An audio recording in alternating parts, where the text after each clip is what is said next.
آپ لوگ کیا نمرود کو کامیاب سمجھتے ہو؟ کیا فرعون کو کامیاب سمجھتے ہو؟ یا حامان کو کامیاب سمجھتے ہو؟ یا کیسر و کسرا کو کامیاب سمجھتے تھے؟ اصل کامیاب کون ہے؟ آج جس کے پاس مال زیادہ ہے وہ کامیاب ہے؟ اگر ایسا ہوتا تو کون کامیاب ہوتا؟ کیسر و کسرا کامیاب ہوتے، مال و دولت والے تھے۔ آج اگر تخت و تاج والے کامیاب ہیں تو بھائی پھر کون کامیاب ہوتا؟ پھر نمرود کامیاب ہوتا۔ اصل کامیابی اللہ رب العزت نے جوڑی ہے ایمان کے ساتھ، اس لیے حضرت بلال رضی اللہ تعالیٰ کے پاس نہ حکومت ہے اور نہ ہی ان کے پاس مال و دولت ہے، نہ کوئی ڈگری ہیں اور نہ ہی کوئی اور زیادہ دنیاوی اعتبار سے وہ اعلیٰ نسب والے ہیں، بلکہ ایمان اتنا زیادہ مضبوط ہے کہ زمین پر چل رہے ہیں ان کے قدموں کی آواز کہاں آ رہی ہے؟ عرش پر آ رہی ہے۔ تو اصل مال کا ہونا کامیابی نہیں ہے، اور اصل دولت کا ہونا کامیابی نہیں ہے، اور اصل ڈگری عہدوں کا حاصل کر لینا کامیابی نہیں ہے۔ آج میرے آپ کی پریشانی اور تکلیفوں کی سب سے بڑی وجہ یہ ہے کہ ہم لوگ کامیاب ہونے کے لیے ان چیزوں کا حاصل کرنے کے پیچھے اتنے زیادہ لگے ہوئے ہیں، تو جس کی وجہ سے ہم لوگ پریشان ہیں۔ آج اصل کامیابی اللہ رب العزت نے جو رکھی ہے وہ رکھی ہے ایمان کے اندر، اعمال کے اندر، اپنے معاملات کو بہتر کرنے کے اندر، کہ آج جتنا زیادہ جس کا عمل مضبوط ہوگا، جتنا زیادہ ایمان مضبوط ہوگا، اتنا زیادہ وہ انسان کامیاب کہلائے گا۔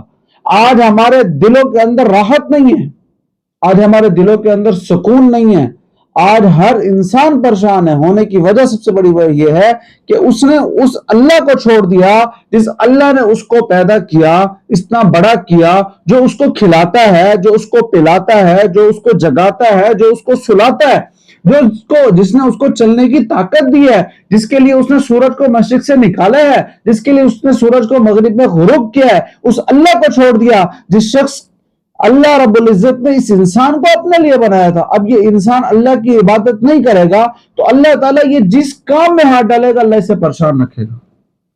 آج ہمارے پریشانی کا حل موجود صرف اس چیز میں ہے کہ مجھے آپ کو اللہ کو راضی کرنا ہے۔ اب اللہ مجھ سے راضی ہو جائے، آپ سے راضی ہو جائے۔ جن سے اللہ راضی ہوا، کیسا راضی ہوا، وہ صحابہ کرام کی زندگی آپ لوگوں کے سامنے ہے۔ جیسے بلال رضی اللہ تعالیٰ عنہ کے بارے میں نے بتایا، ایوب انصاری رضی اللہ تعالیٰ عنہ کے بارے میں نے آپ کو بتایا، اسی طرح اور صحابی رضی اللہ تعالیٰ عنہ اجمعین ہیں۔ آپ صلی اللہ علیہ وسلم تو مسجد نبوی میں تشریف فرماتے اور فرمایا کہ ایسے لوگ جو کہیں نکاح کا پیغام بھیجیں ان کا نکاح کا پیغام قبول کر لیا جائے، اور ایسے جب کہیں بات کرے ان کی بات کو توجہ سے سنا جائے، جو کوئی معاملہ کرے لوگ ان کے ساتھ معاملات کرنے کے لیے طے ہو جائیں۔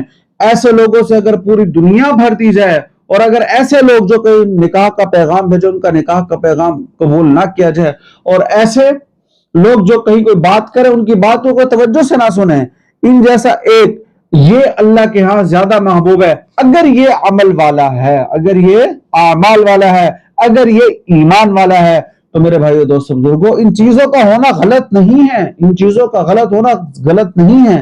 ان چیزوں کو حاصل کرنے میں اس قدر لگنا کہ اللہ کو بھول جانا، اپنے ایمان کو بڑھانے کی کوشش نہ کرنا، اپنے ایمان کے لیے تیاری نہ کرنا، اور روزانہ کے اوقات میں سے اس کے لیے وقت نہ نکالنا، یہ غلط ہے۔ اصل مثال دینے کا مقصد یہ ہے کہ صرف ان چیزوں کا حاصل کر لینا، ان چیزوں کے پیچھے بھاگتے رہنے سے، سارا دن ساری رات اس کے پیچھے لگا دینے سے، اپنی پوری جان، پورا مال، پورا وقت اس پر کھپا دینا، اپنی بچپن سے لے کے جوانی، بڑھاپا اور ساری زندگی اس پر لگا دینا، یہ غلط ہے۔